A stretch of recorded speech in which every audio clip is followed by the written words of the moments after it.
The Masque of the Red Death by Edgar Allan Poe. The Red Death had long devastated the country. No pestilence had ever been so fatal or so hideous. Blood was its avatar and its seal, the redness and the horror of blood.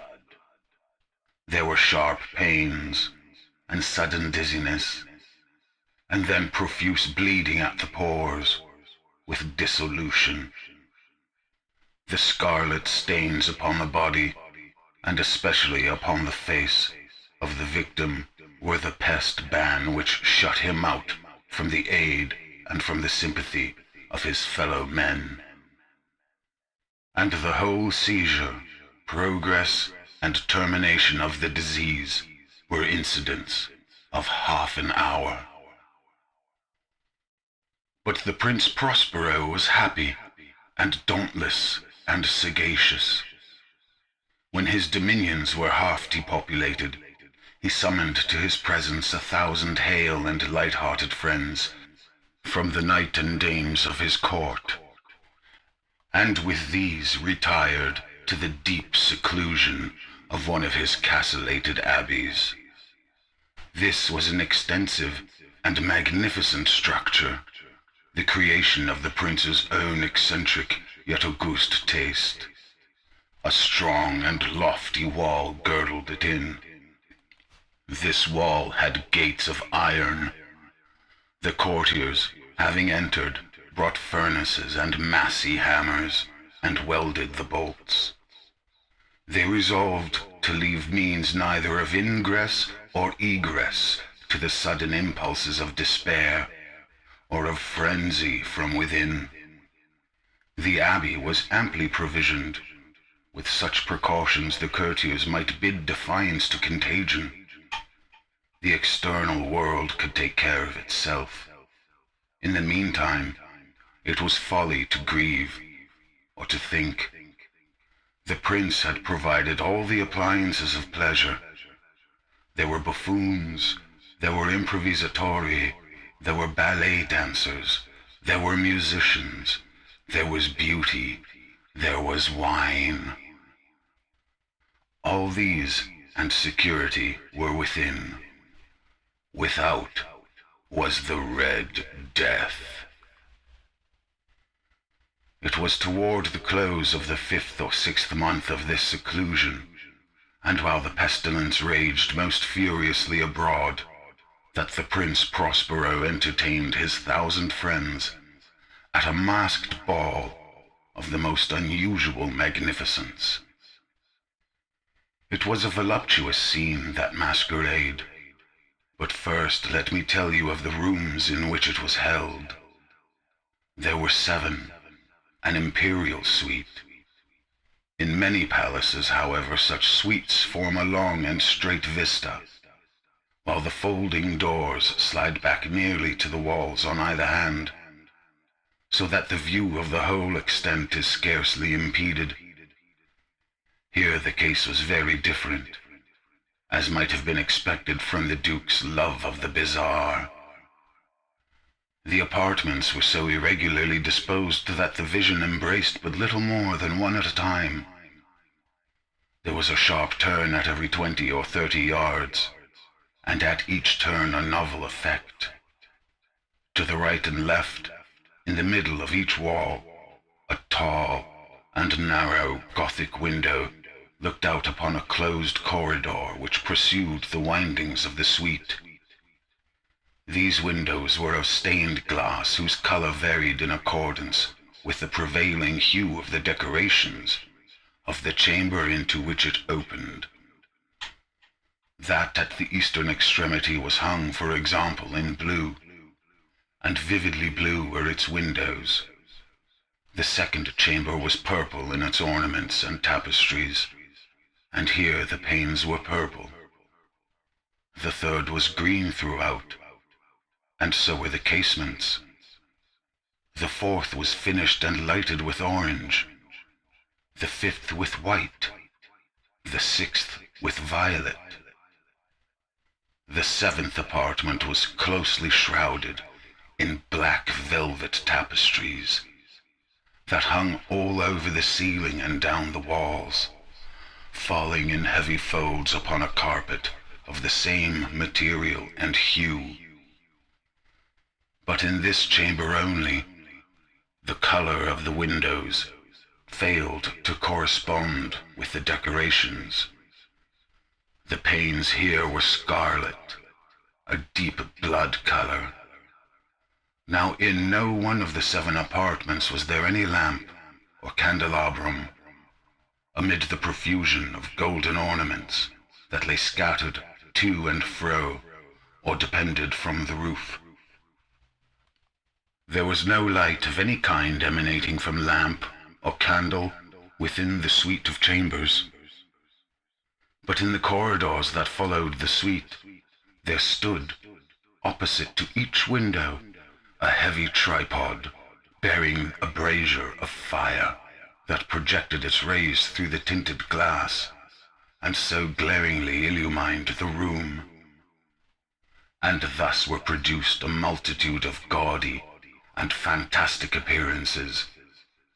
But in the western, or black chamber, the effect of the firelight that streamed upon the dark hangings through the blood-tinted panes was ghastly in the extreme, and produced so wild a look upon the countenances of those who entered, that there were few of the company bold enough to set foot within its precincts at all.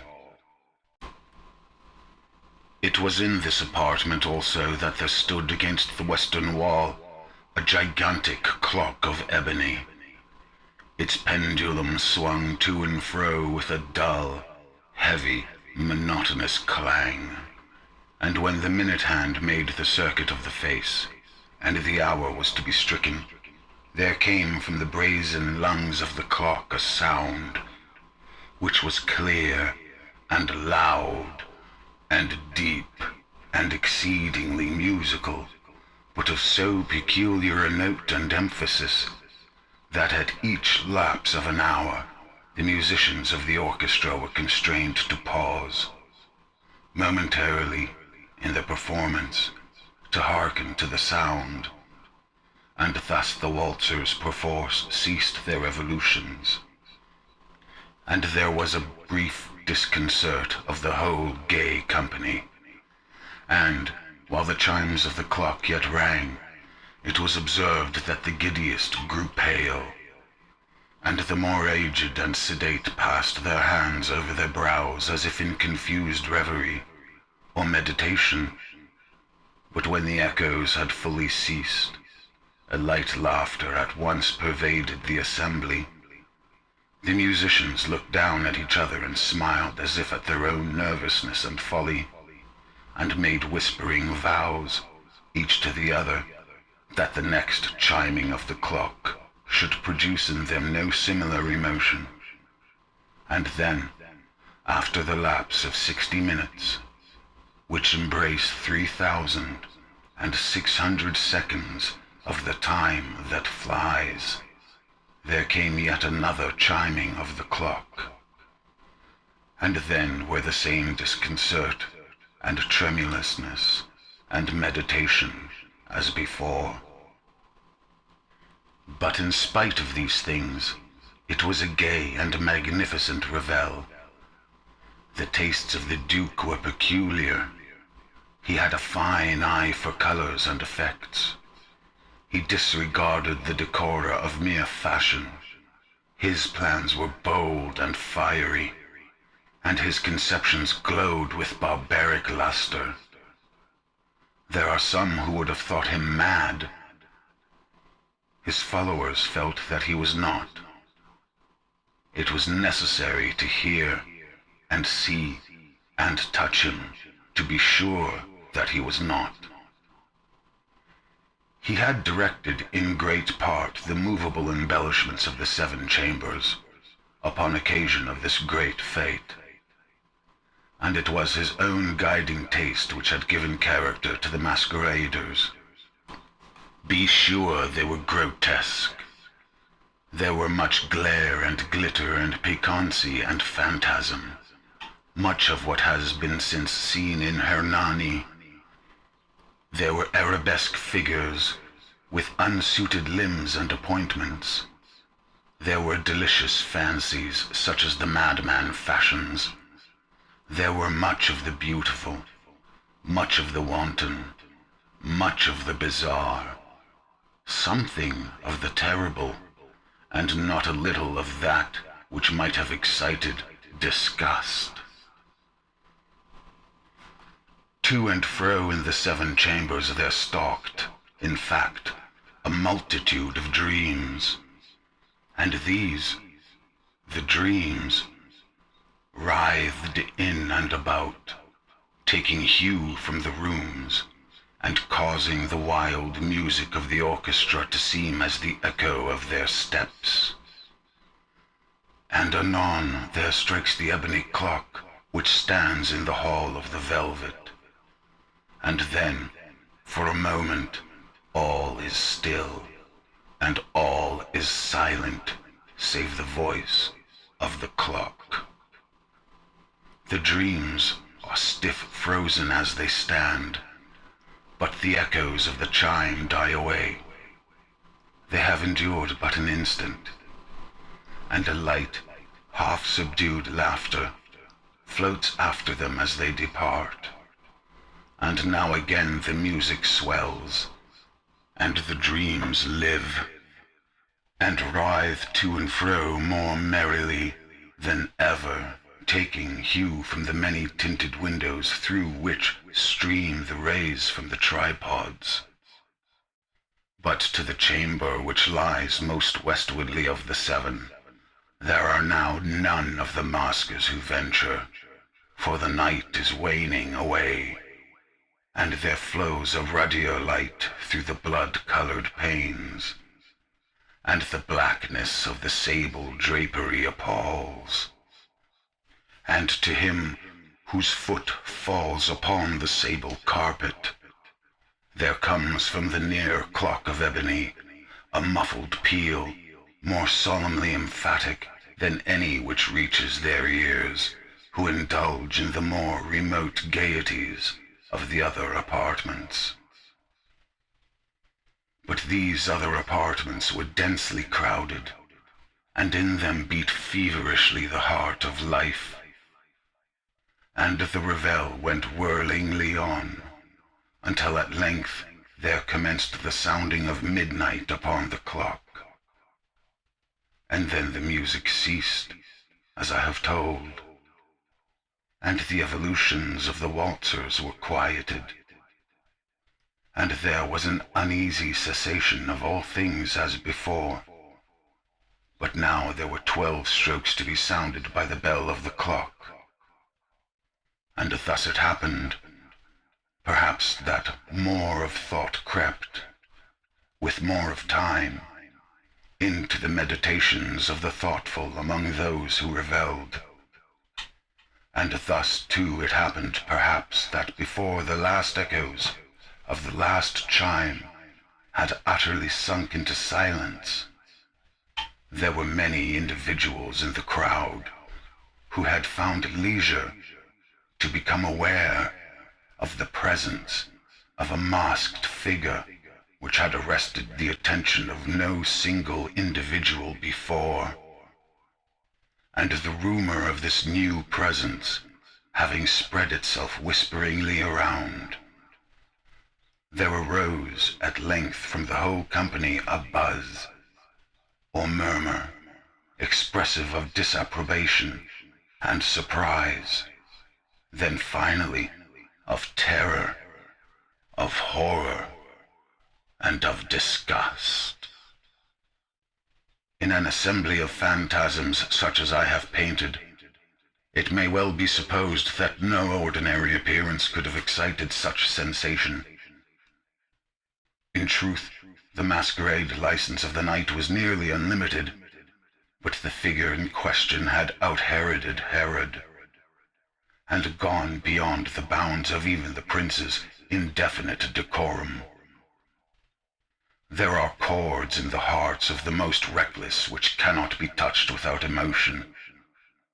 Even with the utterly lost, to whom life and death are equally jests, there are matters of which no jest can be made.